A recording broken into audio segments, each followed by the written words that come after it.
Thank you very much for coming to our August real estate meetup.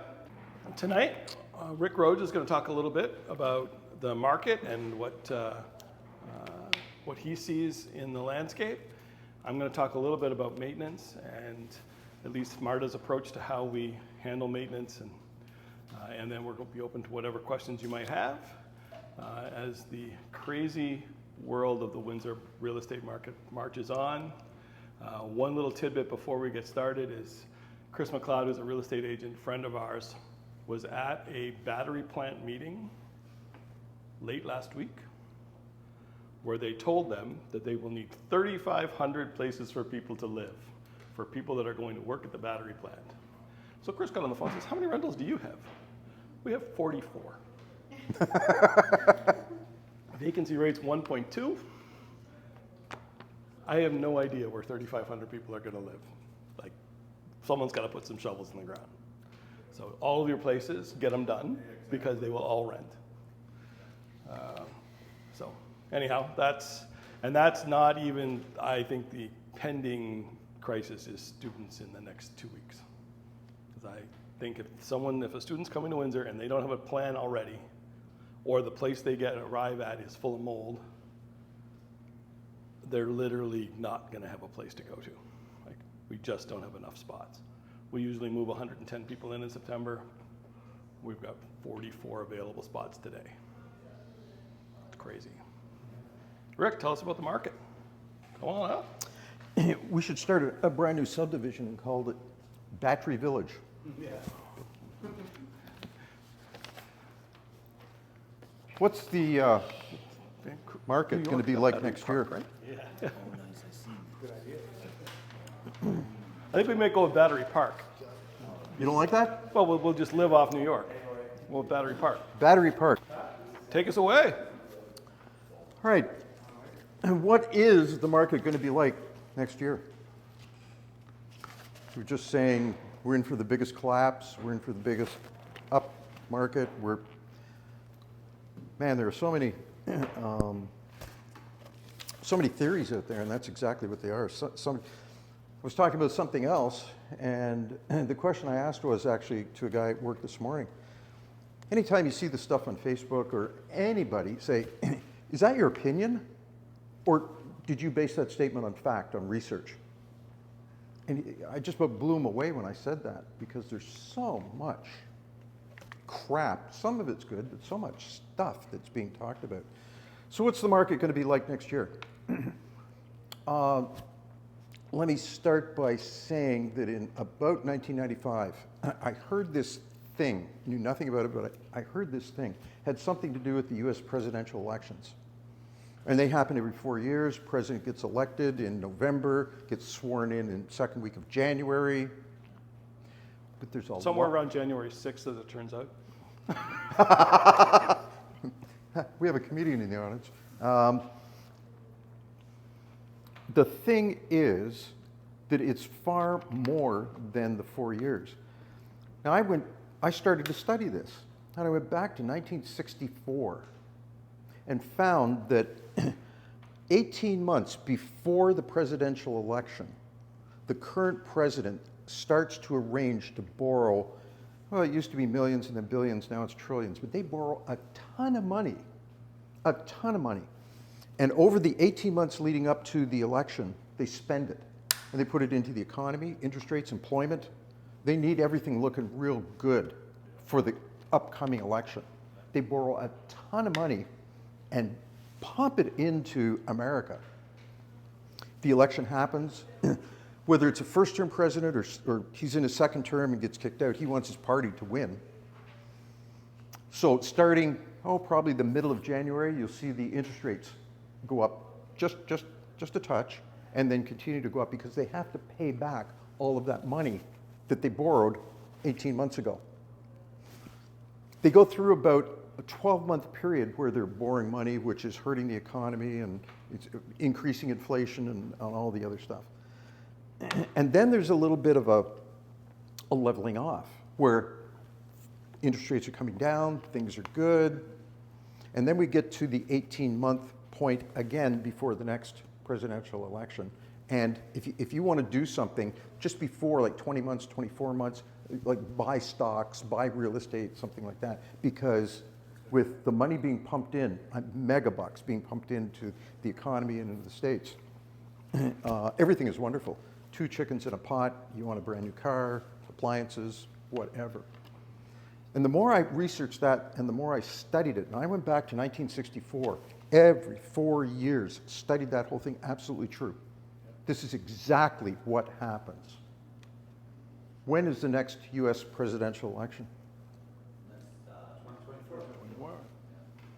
Yeah. Clockwork every 4 years in that fine country. Right now, they are going to start borrowing money, huge bucks, and pump that in. So by next August, September, October, November, man, the United States is flying. The old saying was, when America sneezes, Canada catches a cold. So whatever happens in the United States happens here, which means, man, economy, everything, interest rates low, inflation is under control, wonderful. It's pretty much artificial because of the money that they borrowed. But this is the fact. I've proven it to myself. Feel free to research all of this yourself. Pretty cool. Has anybody ever heard of Samuel Banner? Samuel Banner. The really big guys, ask who owns the Berkshire? Warren Buffett? Ask him, ask Gates, ask Bezos. They are familiar with this. Familiar? Yeah. This is their Bible. This guy had 1880 or 1870, had a really successful business, very successful American. And overnight, his business disappeared. He lost his house, he lost his cars, he lost everything. And being kind of a logical kind of guy, he said to himself, what happened? Why did this happen? What the heck happened? And he started doing a whole bunch of research and came up with this. This is called the Banner cycle. Google it. Not too many people know about this. But let me skip from history, not to take a long period of time here. Let me go from history up to, if you look at 2023, right? I'm sorry. Anytime you see a number on here, it's the end. So if you see 1981, that's the end of 1991. So let's scoot up to 2023. That's the end of 2023. If you look at 2019 or even 2012, it went up and it came back down. So from 2012 or 2019 and even 2016 down to 2023, it really hasn't been pretty. It's been, we won't put all the blame on Trudeau or the federal government or whatever, but this is one of the natural cycles. All of this stuff is pretty much going to end in 2023. Now, this guy, Sam, can I call you Sam? Yeah. Has about a 95% accuracy rate in the past 150 years. One time recently that he missed was the 2008 thing. But from 2023, if we look up just a little bit, going into a 3-year period to 2026, it's going straight up. If I was to predict what's going to happen next year or in the next 3 years, yeah, buy now. This fall, you're thinking about real estate, stocks, whatever your investment, really good time to buy. At the very top, A, this is years in which panics have occurred and will occur again. B, years of good times, high prices, time to sell stocks. C, years of hard times, low prices. So in 2023, prices have dropped. Now, I don't care if you're the stock market or real estate or economy, GDP, DPI, EXP, I don't care. Past few years have been brutal, and 2023, it's magically, almost within a few weeks or a month, the teeter-totter's going to flop over the other way. So my purpose of coming here tonight, speaking to you, was not to go on and on and on about this. It was simply to give you all an introduction to the Banner cycle. And I strongly suggest that you do a little bit of research. And if you do that, you will gain confidence in this whole thing as far as what's going to happen in the future. And by the way, that little thing that I took on in 1995 with the US presidential elections and everything coincides with what this guy did in 1875. Told you it wouldn't be long. All right. Any questions? Yeah, it's really self-explanatory. But I thought especially for this group, it would be very, very interesting. Oh, it's a great presentation. I like it. I mean, I believe in it. I mean, I've never seen the presentation with this guy, but I like that.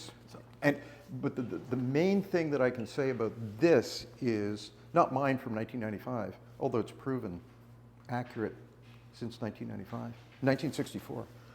This guy has a 150-year track record with a 95% accuracy rate. Okay, speaks for itself. Thank you very much. So when you say that, is that America are we talking about? Or are we talking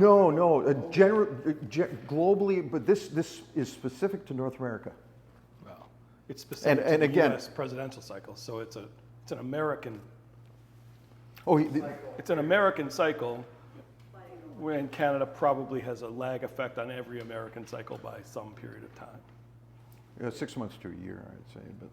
But this guy, this wasn't specific for the real estate market or the stock market. He goes into pig iron, and it's just the whole gamut.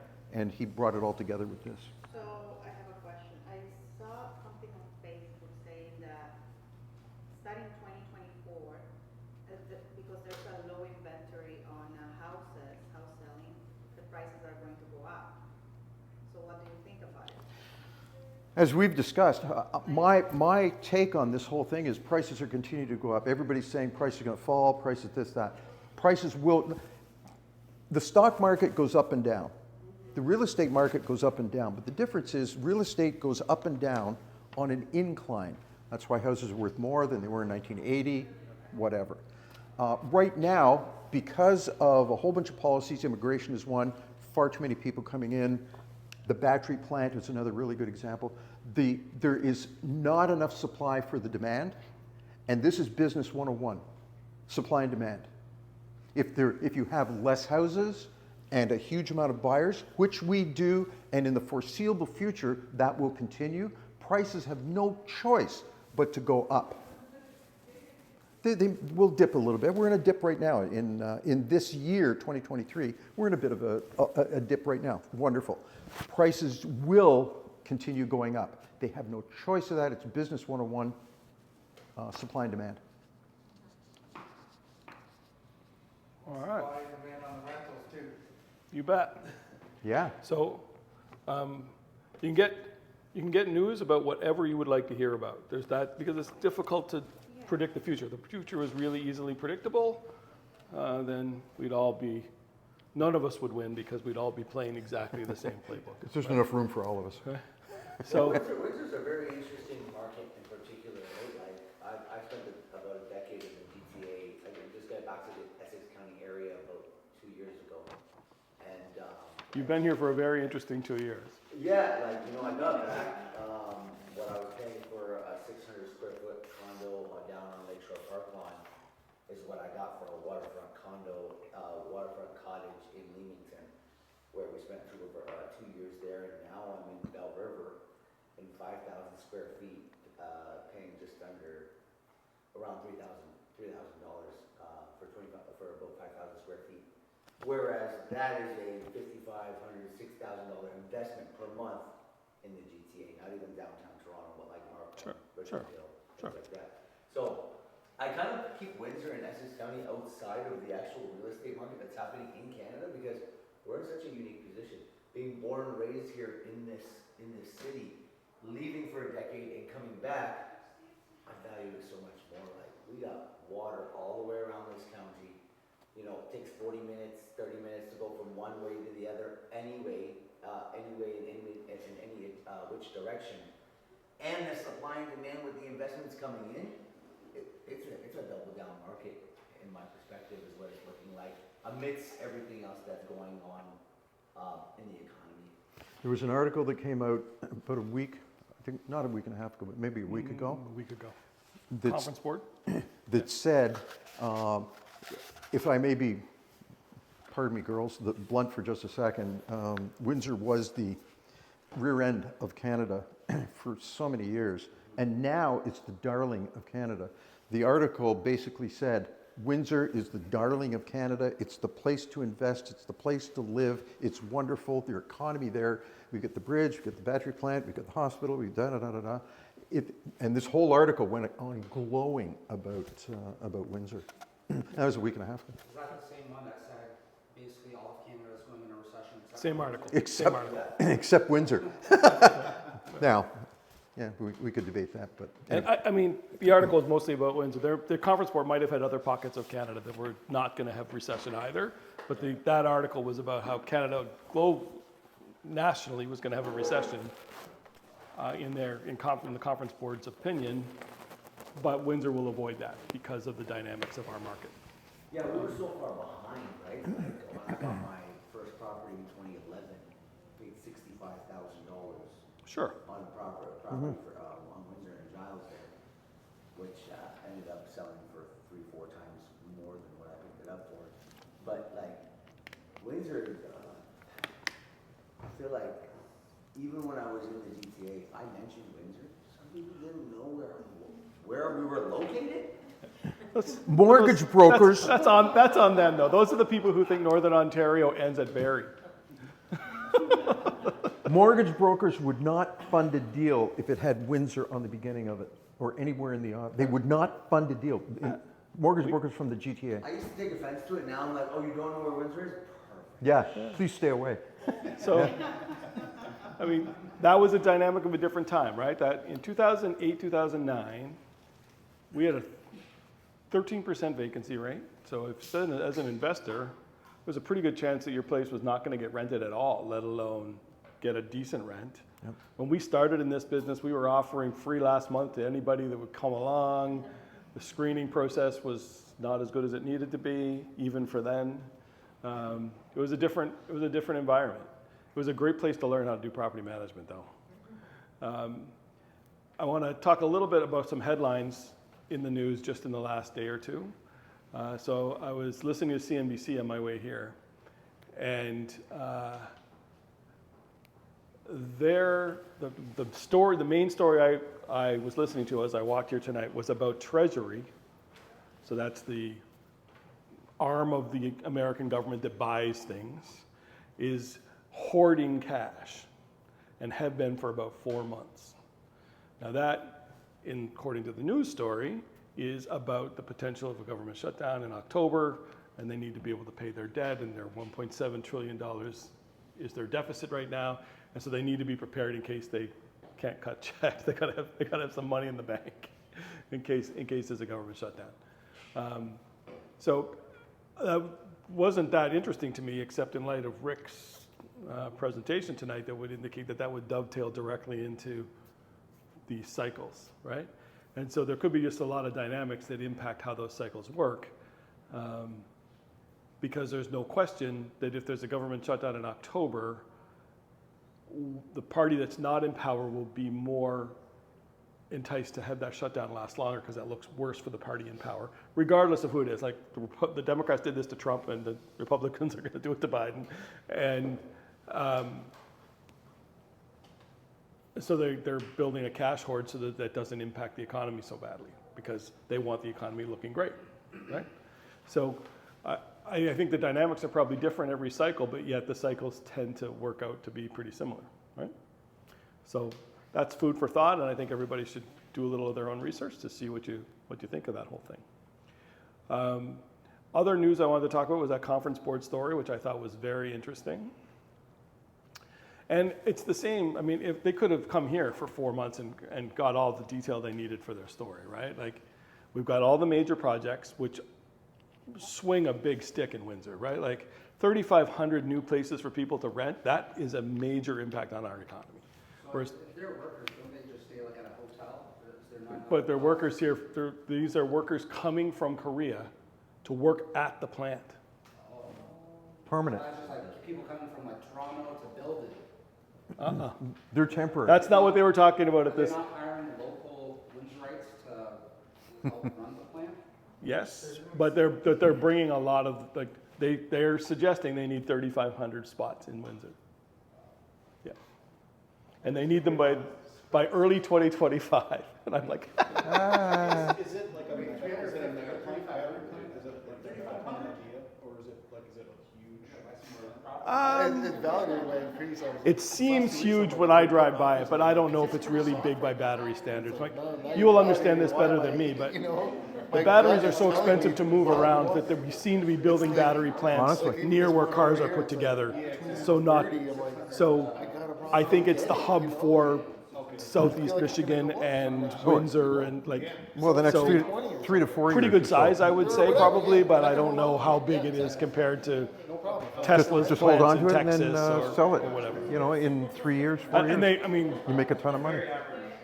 yeah, I mean, it's a big enough deal that they were able to get a ton of money out of both the feds and the province to make it happen. I mean, for the homeless guys, it would probably be like a management type, right? Yeah, I don't know exactly what, I don't, Or maybe some high-tech guys. yeah, I don't know. And I also find 3,500 to be a lot of guys to pull from another continent, but, Do you have any comments about the bricks?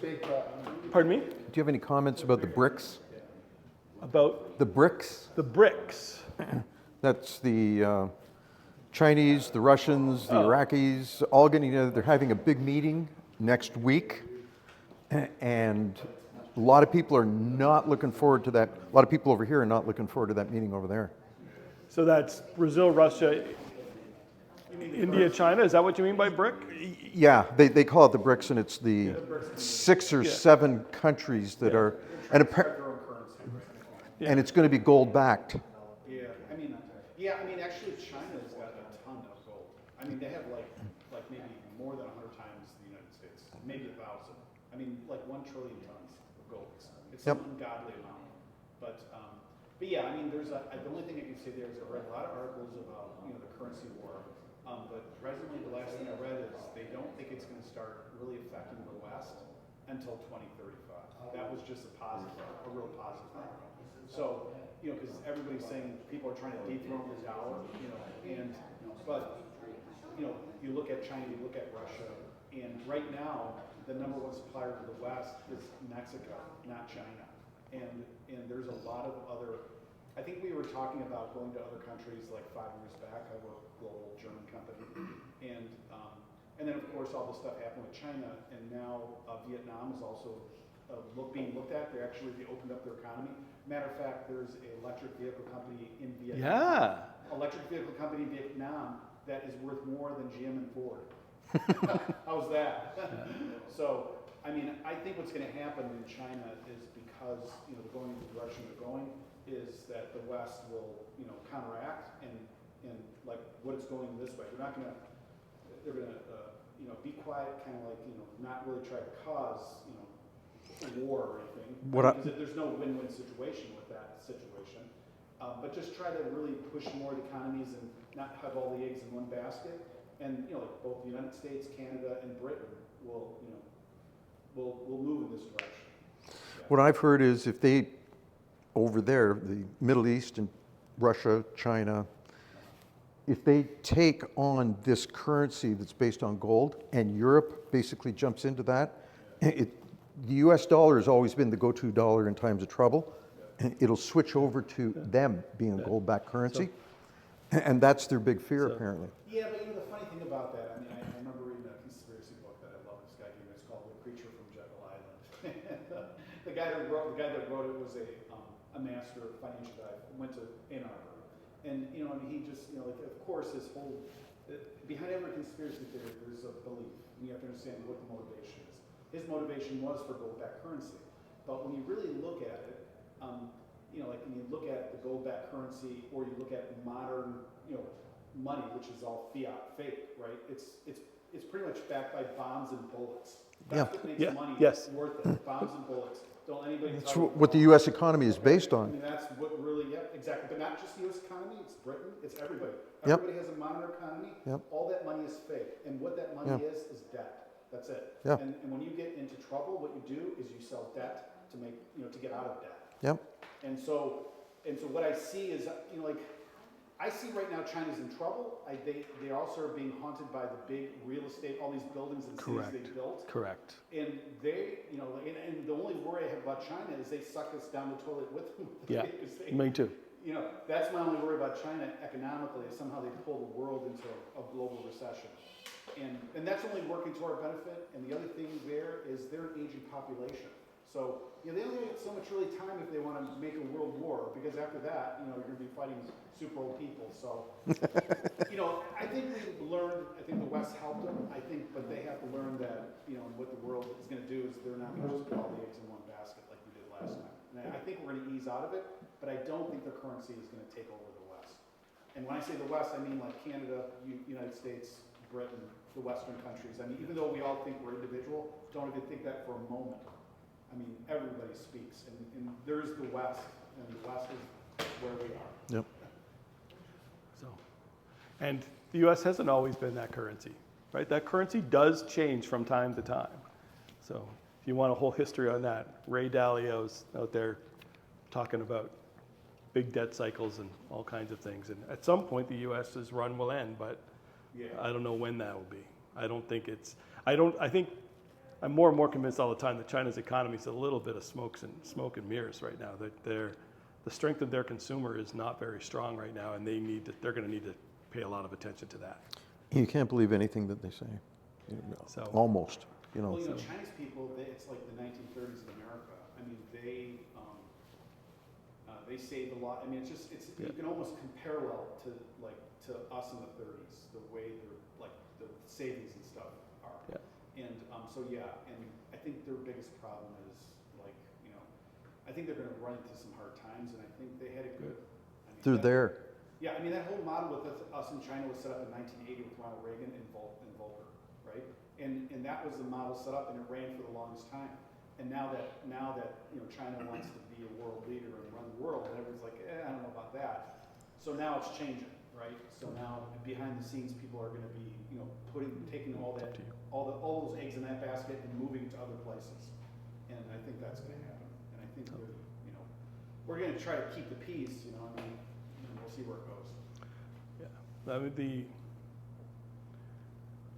I think two compelling components of China's economy is that 70% of the wealth is in real estate, and it's in free fall. That's why they're cutting rates, right? Whereas the whole world is raising rates, but they're cutting rates there because 70% of the wealth of the whole country, people, is in real estate. Yep. And so they can't afford rates to go up.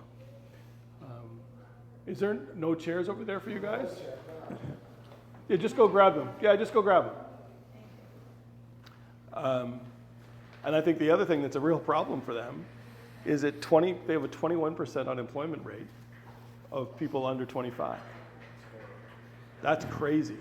For a country that systematically reduced the number of children that they had, and they still are not providing a fifth of those people with jobs, at some point those people are not going to be okay with the status quo. That's going to happen. This is not a country of people who are not intelligent.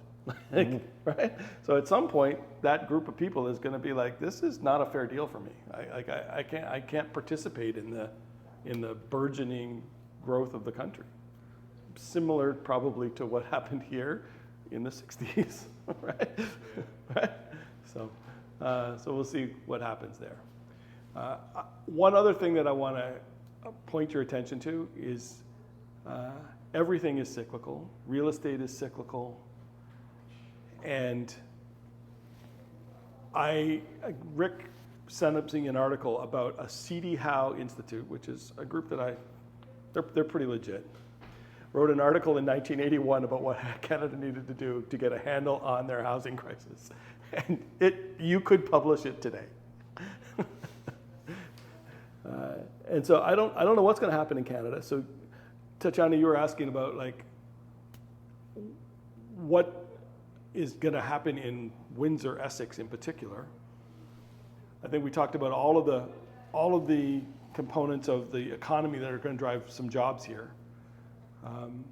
Then there's the fact that I don't think the country, unless there is a change in government and one of the main issues in that election is immigration, there will be no change in the way that we're doing immigration, because there's a strong belief that we need a really high level of immigration to stay productive. So that will continue. We've got a ton of land, et cetera, et cetera. Why wouldn't we be a country of immigration? Right, right? So why wouldn't we keep our doors open? And if that's true, Windsor, on a per capita basis, has more immigrants arriving in Windsor than a city our size would normally have, because we've had more immigration before, because we've had lots of waves of immigration here, and we're having them again now. So if we have more people coming in via immigration, and we have more jobs that are coming into town, and nobody is building houses, then the land and the house that exists right now has to go up in value. It has to. There might be dips along the way. I can't predict that. The interest rates might not cooperate. I think it might be a Goldilocks situation for us if the conference board is correct, because there'll be a recession in Canada and interest rates will go down. They will not view Windsor as its own island, and we won't have our own interest rates. So interest rates in Windsor will be impacted the same as they are across the country. And so we might see interest rates go down because the country's gone into recession. And I think as soon as interest rates start to tick down, there's pent-up demand in housing, and housing will go up. It'll explode. Now, I do think there's a ceiling, because I don't think Canadians can spend more than, let's call it 60% of their income on their house. Like, no way, right? That's even too high. But let's call that the ceiling. If we look at the number of Canadians for whom 60% of their income would go towards housing, like, we're going to run out of people pretty soon. Like, so there is a limit to how high it can go. That's why the 35% 2 years in a row was pretty unsustainable. It was just catch up, right? Like you were saying, when you could buy a house for $60,000 in Windsor, the same house was $400,000 in Toronto, right? Now that gap is narrowing, because now you buy the house for $700,000 in Windsor and it's $1.5 million in Toronto. So it's only double maybe now what it was here. Oh, I think it's more. Well, I mean, Like this house I'm living in right now is probably about $1.5 million here. Yeah. That same house in Toronto is probably like $5-6 million. but I don't think that I'm that's, not even talking like extravagant. but I don't think that that's true for the small, like, let's call it wartime specials. I don't think, like, the discrepancy is coming down. It's not. Like your $500,000 home in downtown Toronto, downtown Windsor, you mean? Yeah, like you're. For example, in Kensington, which is your wartime homes, Yeah. in Toronto, Yeah. in Okay. Chinatown, Yeah, goes for $3 million. yeah, Like starting Yeah. at $3 million. yeah. So that's a big problem for Toronto, because Toronto is going to price, even out of the rental market, all of their service workers. And I don't just mean Tim Hortons and Starbucks. I mean school teachers and police officers and firemen. No one's going to be able to live in that real estate market, even on a rental basis. It's going to have a New York problem, right? Where everybody comes in from elsewhere, right?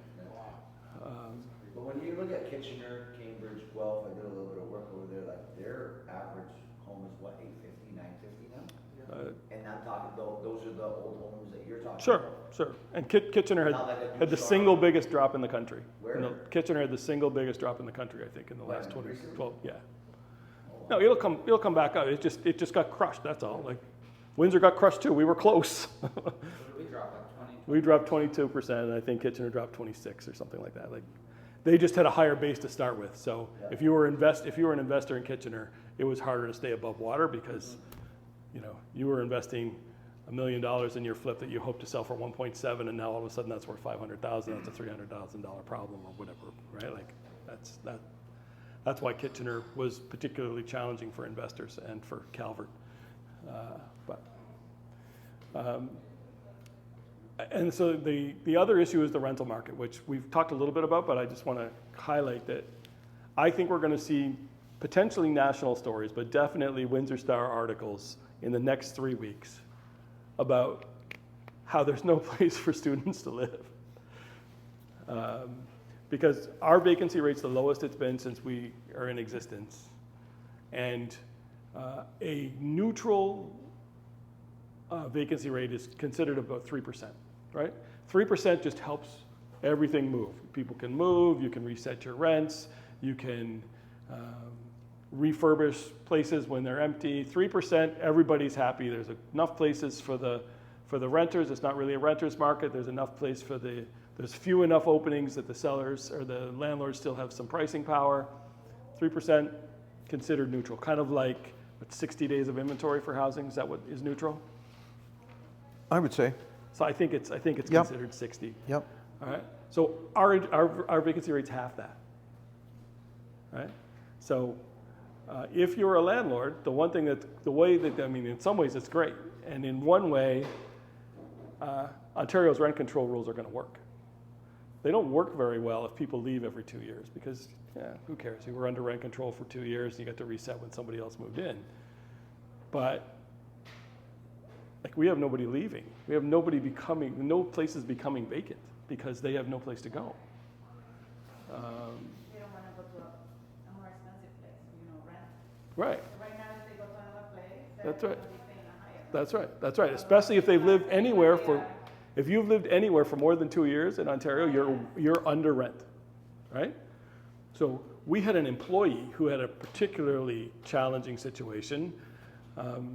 He lived in a place for 10 years, rented a place for $780 or whatever, a whole house for $780. I remember those days. I had those. We had those. And so eventually the owner's like, I'm selling the house. So the owner sold the house. So now he's got to go find a place. And now he's paying $2,100. Hey, boss, can I have a raise? That's a big hit to your family economy, right? That's a big pay cut. So, and that's why people aren't moving, because there's no place. First of all, there's no place to go.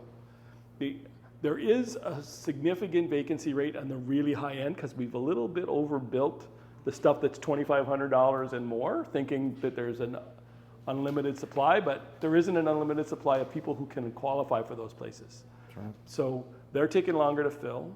So your brand new places that are looking for $2,400, $2,700,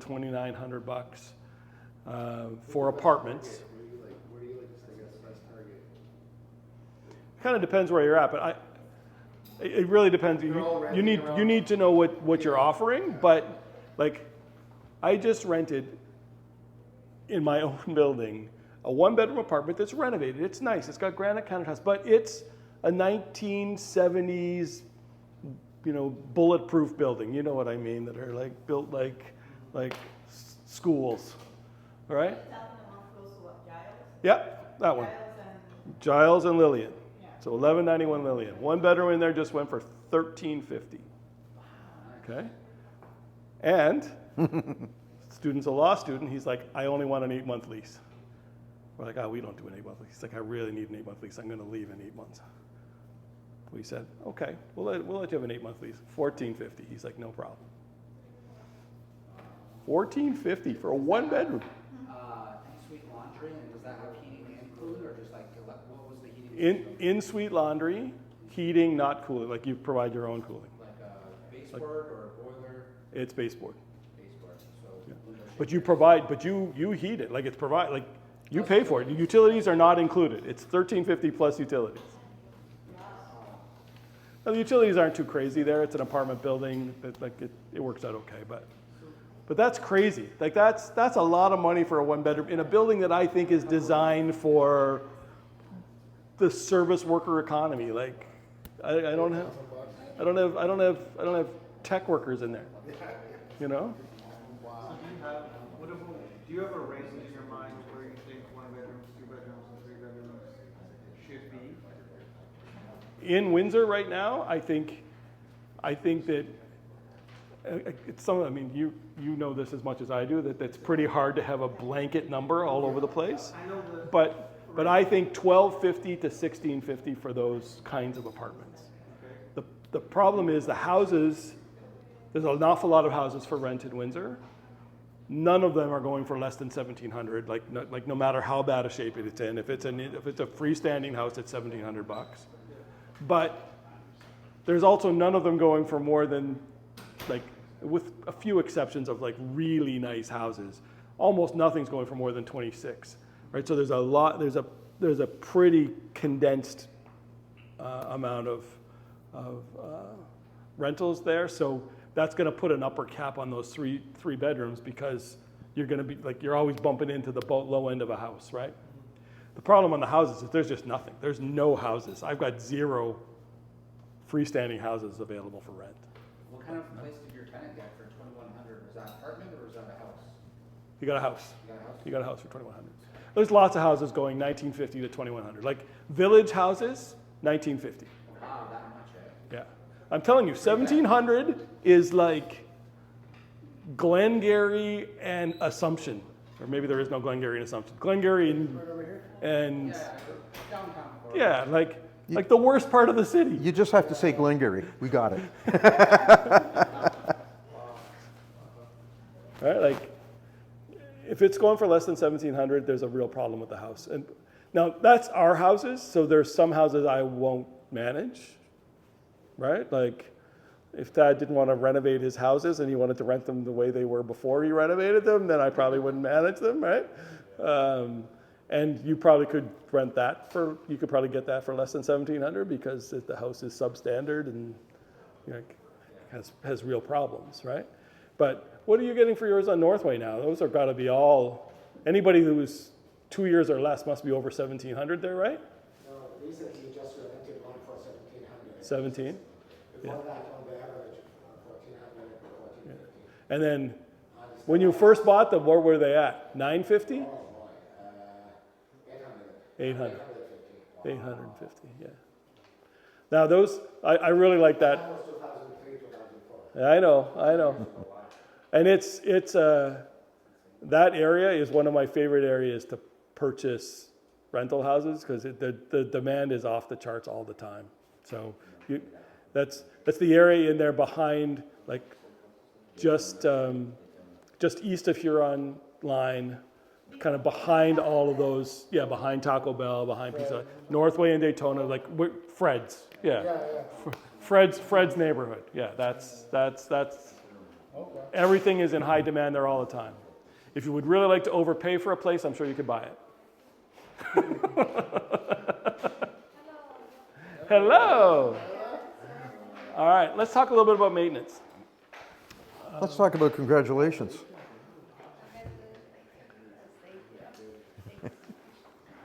All right. So one of the things that is sometimes a challenge for new investors is in their calculations when they're buying a place, they calculate that they need to cover their mortgage, they need to cover their insurance, and they need to cover their property management expense and their property tax. And that should do it. And they should be good to go. I don't think that's funny. You know. And if your house is brand new, it's still not true, but it's closer to true. If your house is just recently renovated, it's probably pretty close to true. But if your house is a typical Windsor 50 to 70-year-old piece of property, then that's not true. You're going to have some maintenance costs. And so it's critical that you figure out what those are, and it's critical that you have a way to get them done pretty quickly. So that's a nut that we've taken too long to figure out how to crack at Marda. But we have figured out how to crack. I think we are there now. And we are now doing almost 80% of our work orders are being completed in 10 days or less,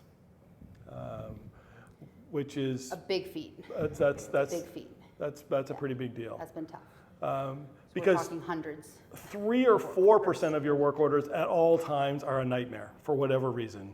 The owner has no money. It's like the owner needed to buy a furnace, and there's he doesn't have the money for a furnace, so it's not our fault that he doesn't buy the new furnace. Or you're just waiting on things. Yeah. You ordered windows and you got to wait for them, Yeah. and that's just what it is. And unfortunately, in the last few years, that's been tough. Sometimes wait times are longer than they ever should have been.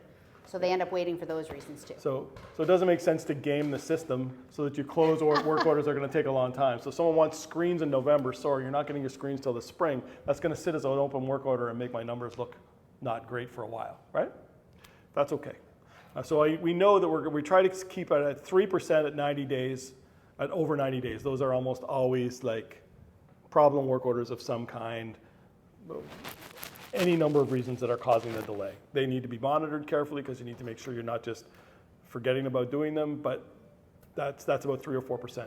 So if you can get 80% done in 10 days or less, then you're really getting most of your maintenance done in 10 days or fewer. And we get a phenomenal amount of our work orders done in 3 days or less now.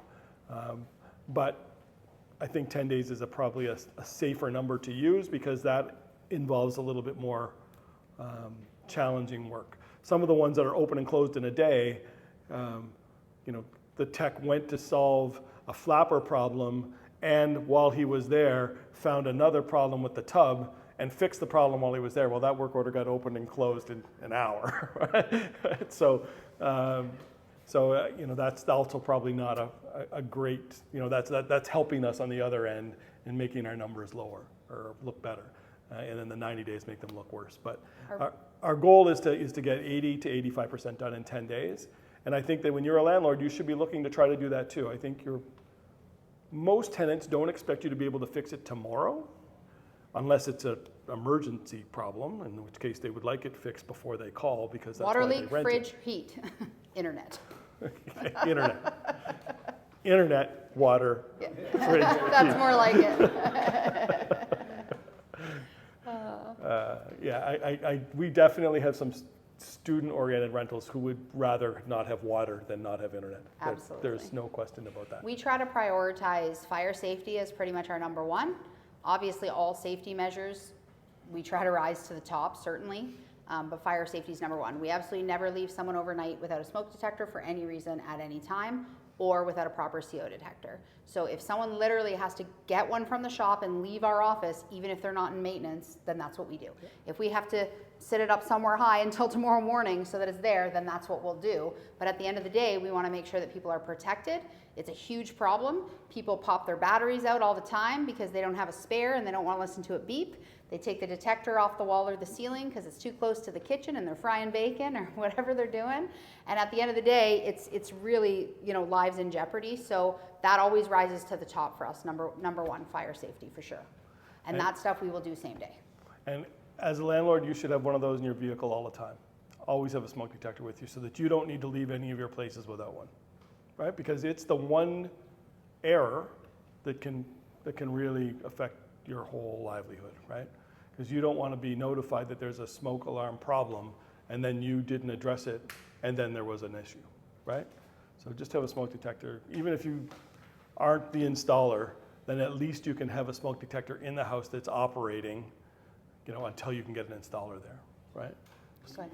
So all my units have interconnected. Yeah. Do you have, but that's one of my excuses of going in the units. Sure. To check on things. Sure. But do you guys, what kind of frequency? Once a year. Once a year. Yep, once a year, which is required by Ontario Fire Code. That's what we follow.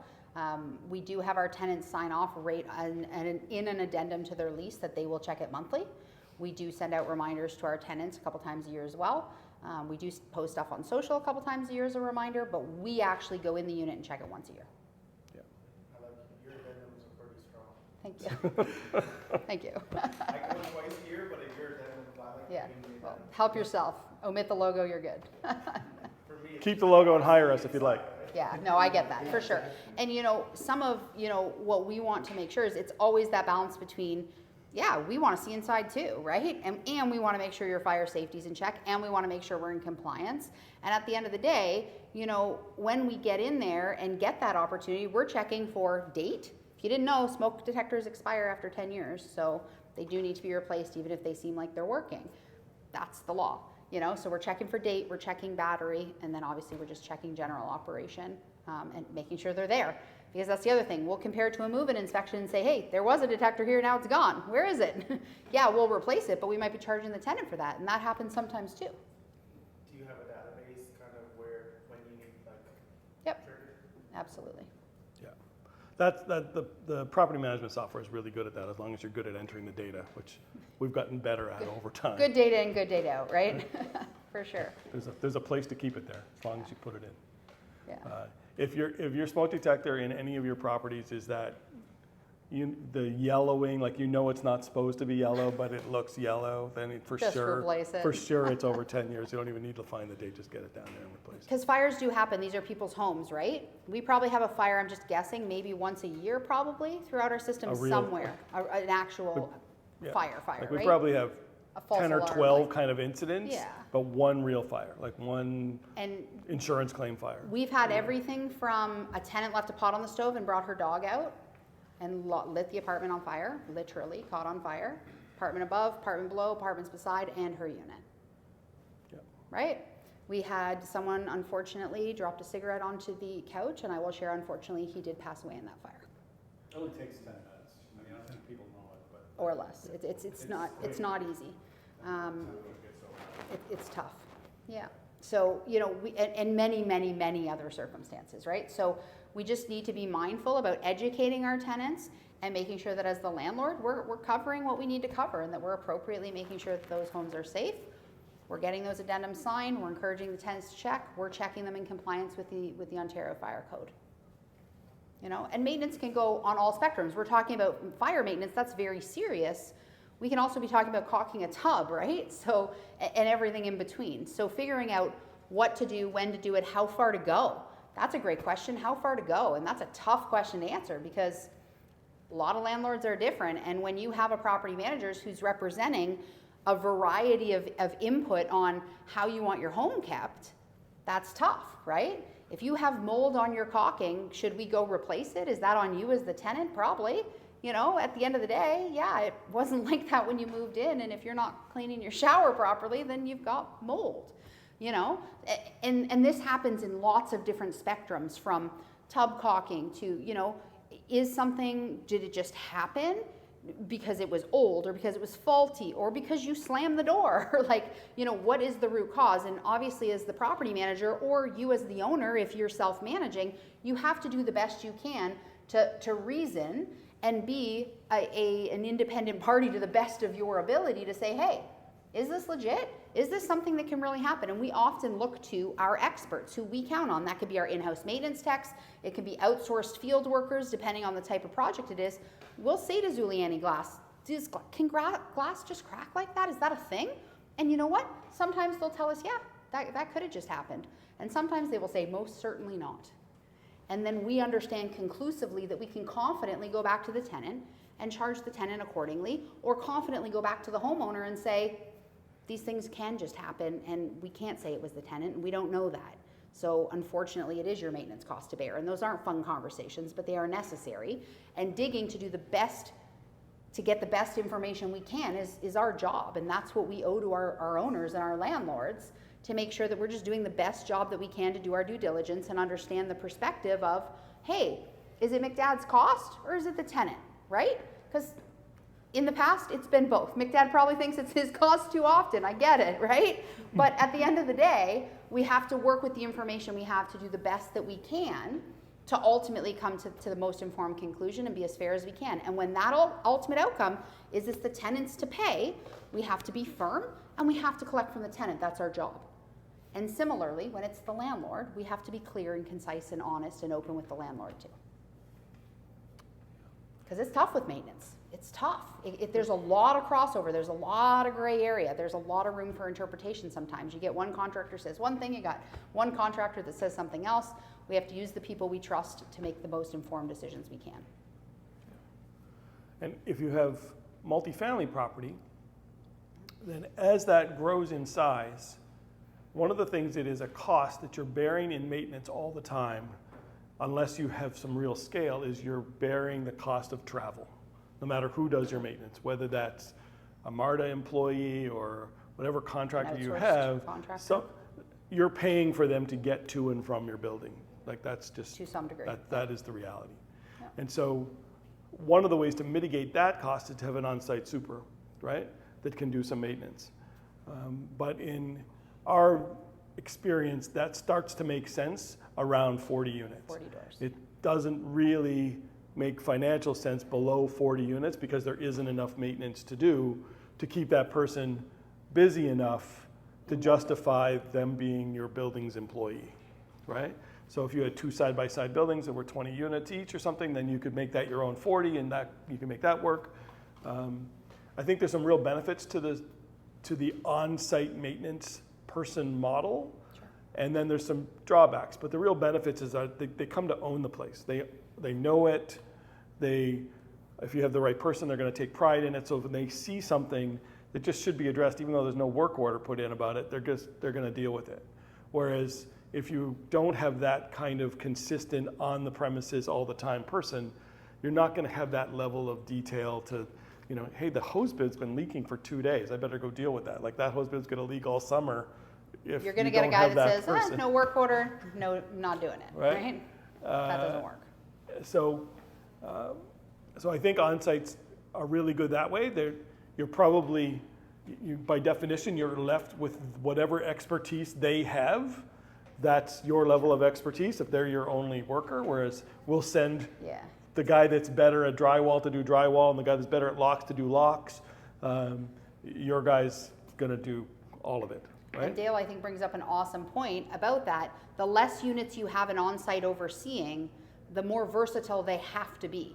Because I'll give you an example. At Marda Management, we bring on a new maintenance tech for every 80 units we take on.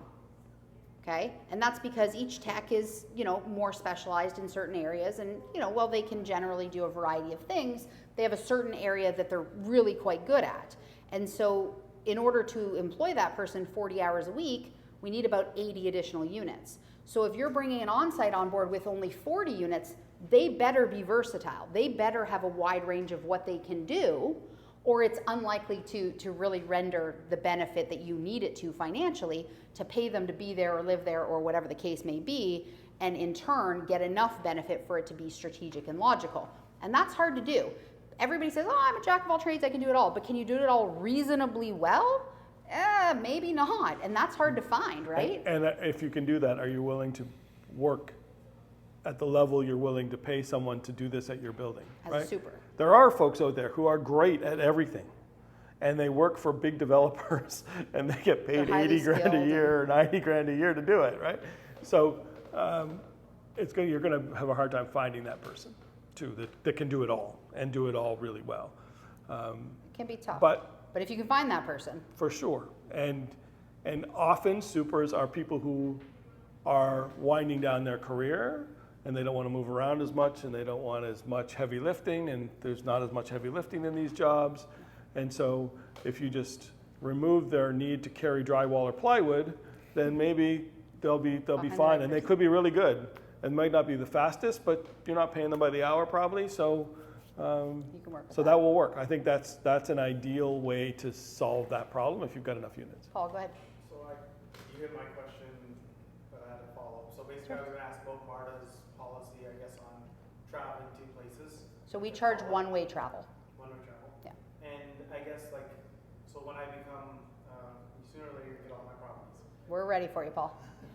I'm just waiting for that number. Yep. So when that happens, what am I receiving as what's that package look like in terms of maintenance?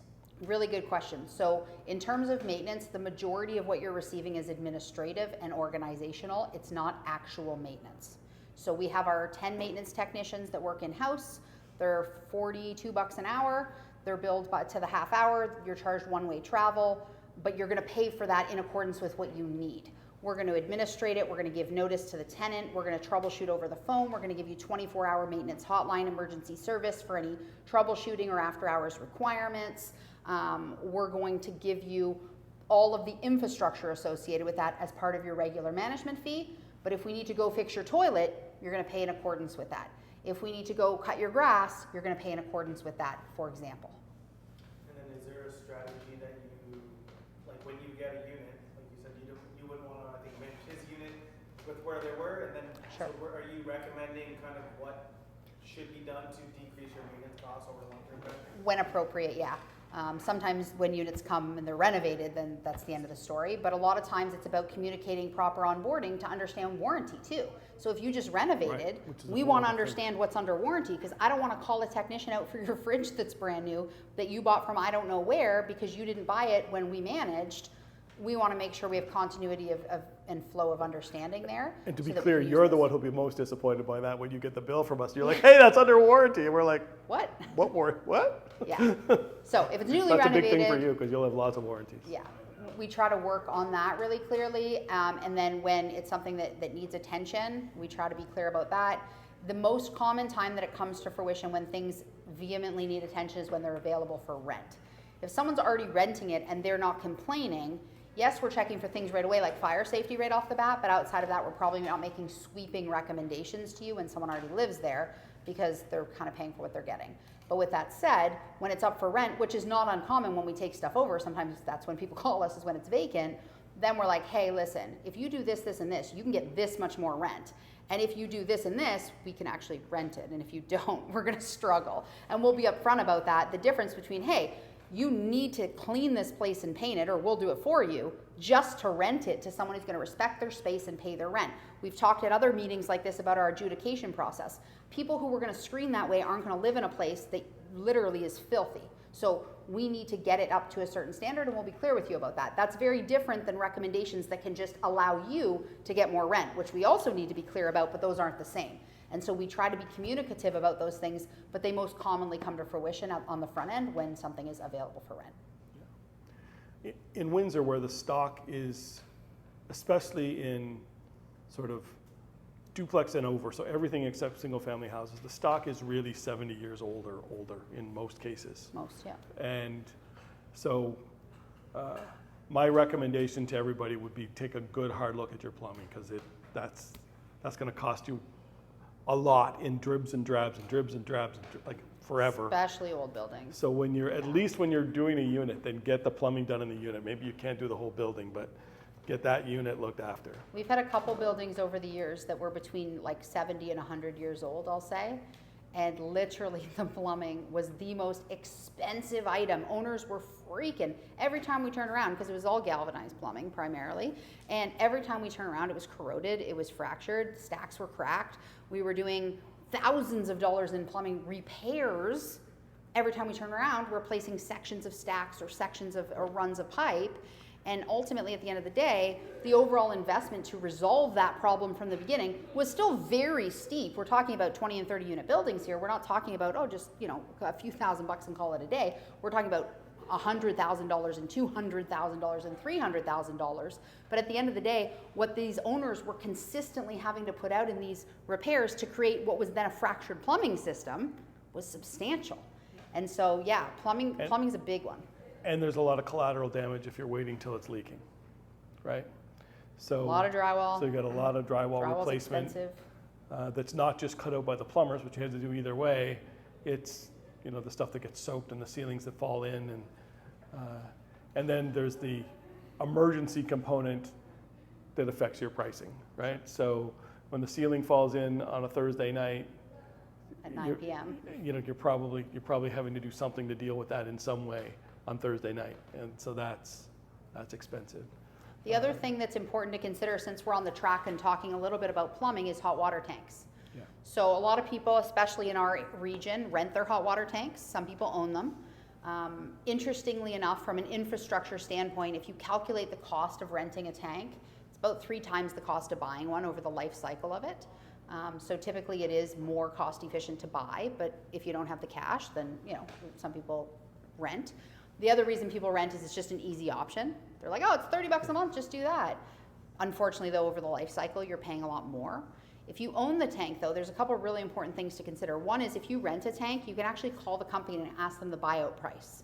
Interestingly enough, the buyout price in some cases is a fraction of what you're paying in rental. So I'll just tell you a little story.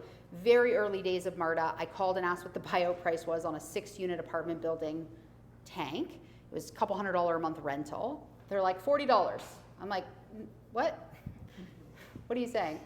That meant that the tank was so old that it was worth literally 0 to them, and they were literally willing to give it away as to stop servicing it. but we bought it out for $40. It lasted 6 months. That was $1,200 in rental cost. And then we had to replace it because it went and we knew it was going to go. But we got more life cycle out of it than they were going to charge me for buyout. So that's something that's really interesting that you can always inquire about if you are renting. Hey, what's my buyout price? Might be, it might take 6 months of rental to pay off the buyout price. But you might have 2 years of life cycle left, right? Or whatever. So that's something important to consider. The other thing is if you own the tank, you always want to consider preventatively the life cycle of that tank and when you need to be replacing it. And people are not inherently interested in doing this because it's a cost. They're like, just wait till it goes, let me know when it goes. Until then. The problem is the number one way that hot water tanks go is they rust out the bottom. And when that happens, they leak. And when they leak, they cause damage. And so now your cost is not only replacement of your hot water tank, it's the drywall, it's the baseboard, it's the ceiling below, whatever it is based on where it's located. It's not going to be cheap for you. If you look at the life cycle of a tank of 10 to 12 years and you replace it in accordance with that, instead of just waiting till it goes at the 13th year or maybe the 15th year, I don't know, the cost though of those extra couple years of life cycle compared to hundreds, thousands, etc. in damage can be worth it. So just consider the life cycle of those tanks, especially if you own them. It's probably a lot more beneficial to proactively replace them. And we're even seeing some insurance policy requirements now where they're saying, if your tank is over this age, you have to replace it, or we're not gonna proceed with your policy. And they're doing that because of this exact explanation. If you've got a tank on the 5th floor that leaks all the way down, you're making an insurance claim now, they're not gonna be happy. So let's talk about the insurance claim. They're not gonna replace your tank. You didn't get insured for that. You get insured for the collateral damage. So they're like, I'm not insuring your property if you're not going to replace that tank. Proactively enough. Alan? It's more important if your tanks are out of the basement too, right? So if you've got tanks up like where they can affect units below them, then get them out. I have the oldest tank you guys have ever seen. It's probably older than me and it's still working. Obviously it's got to get replaced. Yep. Do you think in terms of... John, the come on in. Nice to have you. You brought food. Come on in. Do you think it's worth switching from a natural gas hot water tank to electric? And I heard recently on a podcast there's like a new electric heat pump tank. Is that worth it to lower my utility cost? So there's no more cost-efficient cost right now than gas, for clarity. Okay. But try to get rid of the fossil fuels and now it's all the energy efficiency. Correct. debate, Yeah. all this Correct. stuff. Yeah. So go ahead, Deb.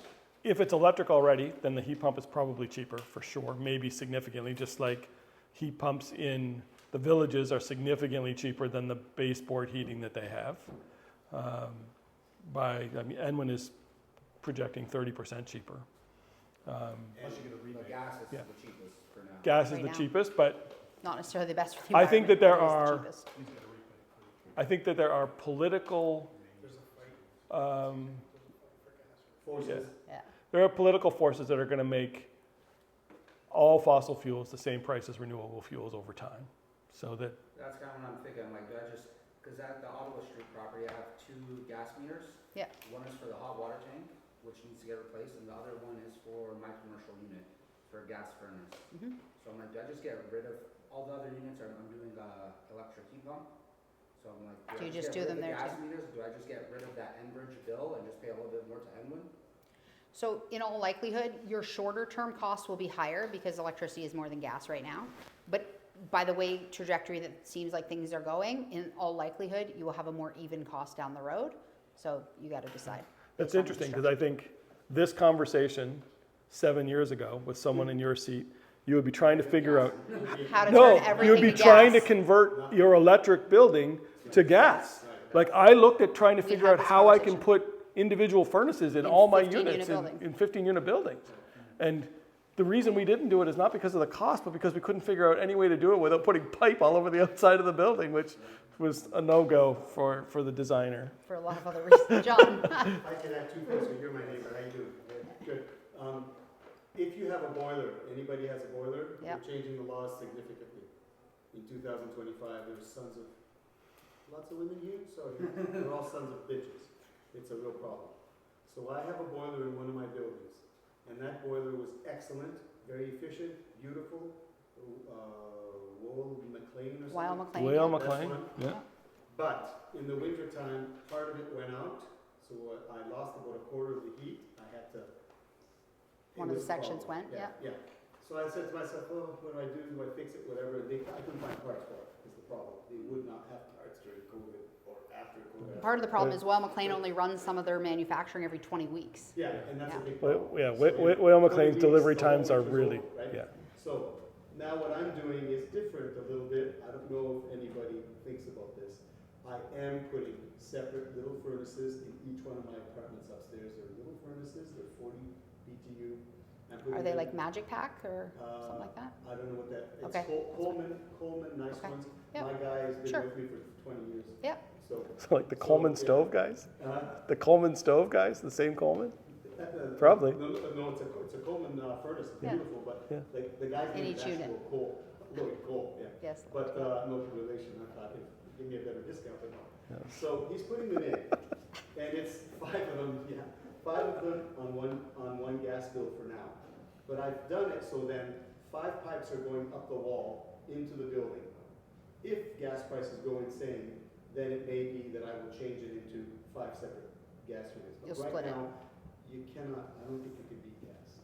I really don't. Cost-wise, no. Yeah, I don't, I just think you're right. And you think one hot water tank is enough for 7 units? Yes. Well, that's a whole different story. That you've Depends on got- the size of Yeah, tank. Yes, if the tank's big enough. It's huge, and then my contractor mentioned that the units in the front, because the hot water tank's in the back, it takes a while for the hot Absolutely. water to travel. But you can put a recirculation pump on that. We Right. have that here in the house and we have one, or here in the office and we have one at our house too, that basically pushes, like propels that hot water forward to the other portions of the building. It's called a recirc pump. You guys have a tankless here? Okay, pardon? You guys have a tankless here, or is it? Here in this building, we have a tankless. And we still have a recirc pump, just based on distance. How old is your gas water tank? Is it old? Okay, so Is it that's owned? where the problem is. Yeah. It's gonna cost you much more with that. You probably should look at a new one. They're much more efficient. Yeah, no, for sure, they're definitely gonna change it. And they're not astronomically expensive. So I would Like, say, My building beside you is bigger, sorry. Yeah, go My ahead. building beside you is bigger. I have one hot water tank that heats the water for all the apartments and my wife's store. right, And then I have one hot water tank that heats one store, because it's a barber shop. But Yeah. everything else, and I got it newer about five years ago, and I've never really had complaints. Your water bill might be a little more because, yeah, the water has to go to the Travel. second floor, yeah. but, But Alan, what I would say is, you wanna ask a gas technician, Right. what kind of BTU do I need right. Yeah. to be sufficient for 7 residential units, or however many you have? You need a gotta contractor ask to that make that question. call because You don't wanna my underservice. guess is, at some point, only gas provides enough horsepower. It's a good question. And then what about my unit? Everything else is mini split, electric, Yep. 6 out of the 7. I have a furnace, I have the ductwork, Mhm. I have the meter. Do I just keep it gas? Keep the Or furnace. I'm thinking about the NOI for that refi, right? Like try to get. I don't see how switching that to electric today helps you in your refi at all. No. I don't think. And also on the There will be flip side, someday where that's so probably true, but today it's not. I only have the furnace and it's older, so I might have to replace the furnace. Plus I need an AC.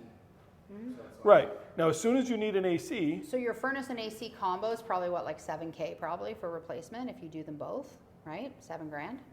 Yeah. I'm- Mini split Yes. sounds like it'd be cheaper. Right, so I'm telling you, it's about Yeah. 7 grand. So if you put in a mini split, how much is that gonna cost you? 5,500? There you go. Yeah, but, are you talking the mini split that goes in the wall? Yeah, Like a Yep. hotel? yep. Yeah. Yeah, that's not gonna be as good for you as all your ducts. I have Because it of in my- circulation. So for example, if you've got your mini split on that wall, how effectively is that office, which is closed off with Right. walls to the ceiling, gonna be at circulating and going across, right? So it depends on the structure and dynamic of the unit And the walls. that you need to I consider. think If now they have you some. didn't have the ducts, Yeah. I would say maybe, yeah. Okay. Like you got ducts. But You've now- already got them. One guy showed me a newer mini split that it uses it uses the ducts to blow Sure. the air, but it's Yeah. really the mini, or the heat pump. I'm I not too think- familiar I with think, it, I but think that's just something you need to have a contractor that you trust, and then make recommendations. I think because you need the AC, it's closer. Otherwise, I would think. If you just need the furnace, you can probably do that for like $3,500. So, but if you need the AC side too, you're closer to $7,000. Anyone can service a furnace. Those other units, if it's a newfangled new thing, you may be stuck with the guy that put it in. Gotcha. And that's, I've faced that shit. I know the Senville isn't the greatest, that's the feedback I got. Which, sorry? The Senville, Yeah. it's okay for flipping, for not keeping Yeah. it. What's Sentinville? Senville, the it's like brand. in China. It's like the brand of company? mini split. Yeah, the brand. No, Mitsubishi's the best Mitsubishi's one. supposed to be the best Mitsubishi one, is right? what I have. It's the best one. Okay. In that, the 7-Eleven building, beside 7-Eleven. Okay, yeah. But there's no walls. There's almost no walls. So just Like they're super open concept units, so the flow is pretty viable. So the air conditioning part was beautiful because I had the boiler, right? And so I just needed something extra, but I bought it air and electric. Heat, both sides. They never use the heat because the boiler, Does the heat. Gotcha. but now, now the boiler's gonna be gone. Yeah. So I'm gonna put a furnace for that unit. I have 5 furnaces for the upstairs apartment. Bless you, John. Yeah, Bless yeah, you. I don't care. I put That's in money. serious. You know, I get it. At 4 o'clock in the morning when I'm driving. I know. back, You're I'm like, no, thinking, no, no. Yeah, because my boiler went down, and the little freaking $100 piece that regulates the water broke, and they wouldn't find one anywhere. I said, I'll go. You know, John, part of the service we give you is I should've 24-hour called you provisions. guys. I'm just letting you, I'm just make sure you do know that, right? Like, I'm so pissed off. Finally, one of my nights at Columbus brothers says, Ah. "Oh, I got it." Aw. Give it to me. He goes, "But it's so expensive." I said, "How much?" He goes, $130. I said, "Let me give you $1,000. Yeah. I gotta get some stuff." So that's I why I'm got putting furnaces. I'll give you float controls for $1,000 anytime you want. I love this guy. Dale's in our building taking it off our boiler. Yeah. I know how this rolls. Sorry, guys, the heat will be back in the morning. I gotta go give this to John. So guys, hopefully that just gives you a little bit of context, a little bit of overview on the maintenance side. When we started our business, we always felt like we're a property manager that happens to do maintenance because we have to.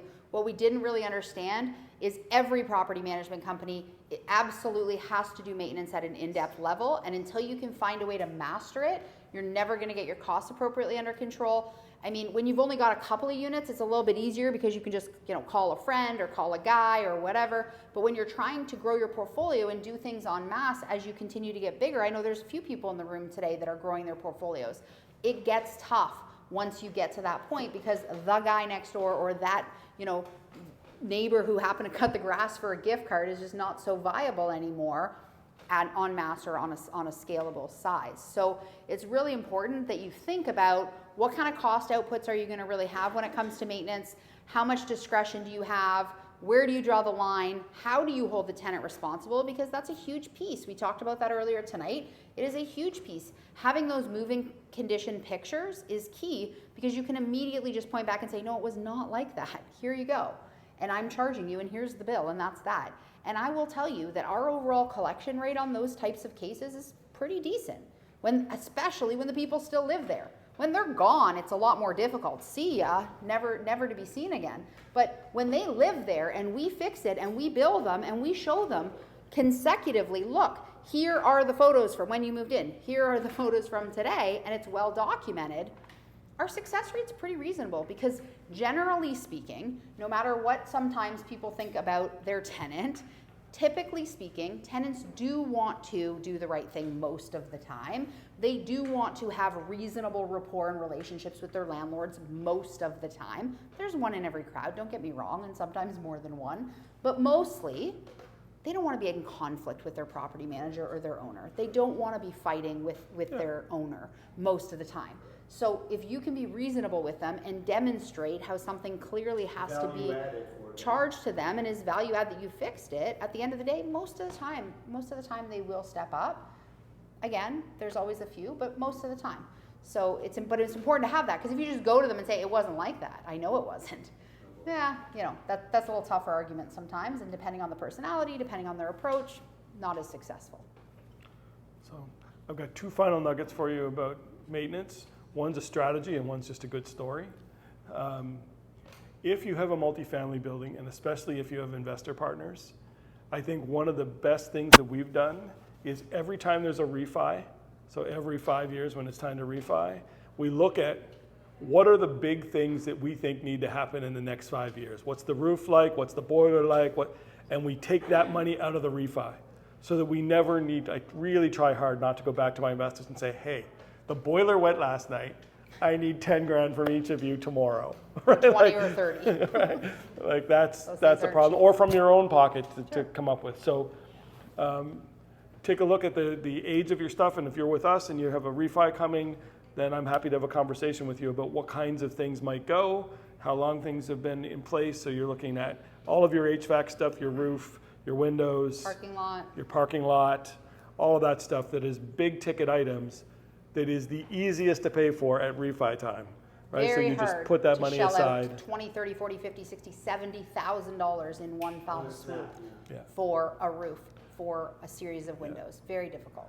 I think it's the hardest part about having multifamily property is that your expenses get bigger too, and when something goes, it just costs a lot of money. So you need to have some sort of strategy to have those funds available. And so they shouldn't be invested in Tesla while you wait, because you might need them like tomorrow. Have a cushion. And then my story is early on when we were doing maintenance, we had a call out to a clogged toilet. The plumbers come out and they eel the toilet and they pull out a set of false teeth. I was hoping this was the story. Carry on. So the plumber takes a picture of the false teeth and sends it to us, and the tenant is like adamant that they didn't put anything down the toilet. And then we present them with the picture of the false teeth, and they're like, "Oh, I don't know how else. I don't know how else those would have got in there." And so they ended up paying. So that's Like you didn't find the guy's skull too, because sometimes that could happen. We don't need that. We don't need that. Different conversation. at least they weren't suggesting that the false teeth didn't belong to their family. So that's good. Yeah. There's always some good ones. So hopefully that gives you guys a few nuggets, a little bit of an understanding of some of what maintenance looks like and some of the things you should consider if you manage your own. Okay?